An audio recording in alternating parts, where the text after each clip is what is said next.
Now, when you and I are respond to the criticism according to our potential, you'll be tempted to give up.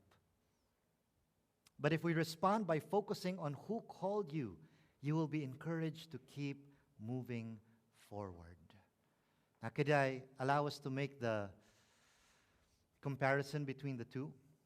We respond to criticism not according to our potential, but let's respond it according to whose we are, according to who called us. And that's exactly what Nehemiah did as well. Because when you look at the criticisms of Sanballat and Tobiah to Nehemiah, they were actually valid criticisms. So chances are, some of the criticisms in your life are valid too. And if we are to be honest, you have no defense. After all, it's true. In Nehemiah's experience, you don't have the necessary experience. You don't have the financial resources. You don't have the necessary skills. You don't have the formal education in the particular field. People have tried this before with no success. So guess what? The criticisms of Sanballat and Tobiah, they were valid. They were actually true. And so it's very important for us that when we hear them and when we handle them, don't hear them and handle and respond according to our potential, according to your potential.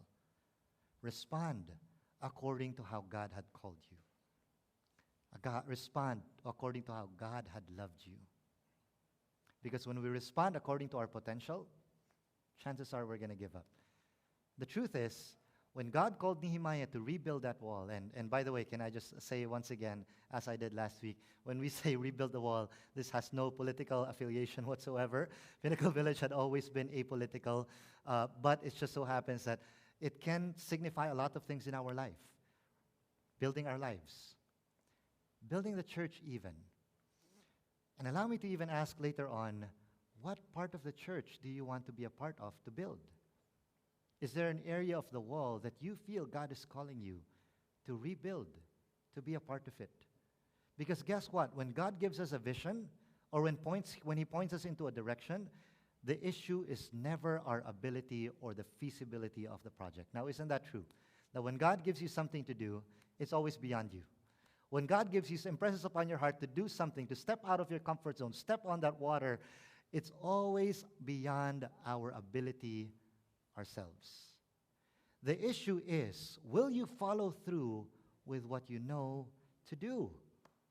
The issue is, will we do what we can do and trust God to do what only He can do? And so for Nehemiah, it meant going back to work. It meant refocusing, staying at the task.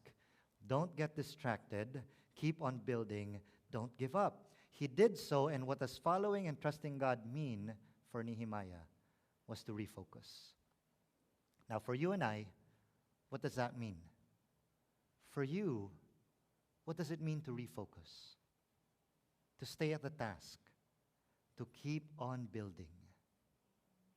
Perhaps for some of us, it's to build the church through your huddles. Stay at the task. Keep building. Don't get discouraged. Stay focused, refocused. Perhaps for some of us, it's building the environment of Pinnacle Village wherever you're at. Perhaps for some of us, inviting a friend, a loved one, into Pinnacle Village and journeying with that friend, journeying with that loved one in getting to know Christ, Jesus, in a much more intimate way. Stay at the task, refocus, keep on building. And once again, Nehemiah exhibited his skills as a leader by calling the people of Jerusalem to remember. Now, he called them to refocus. And this is what he did.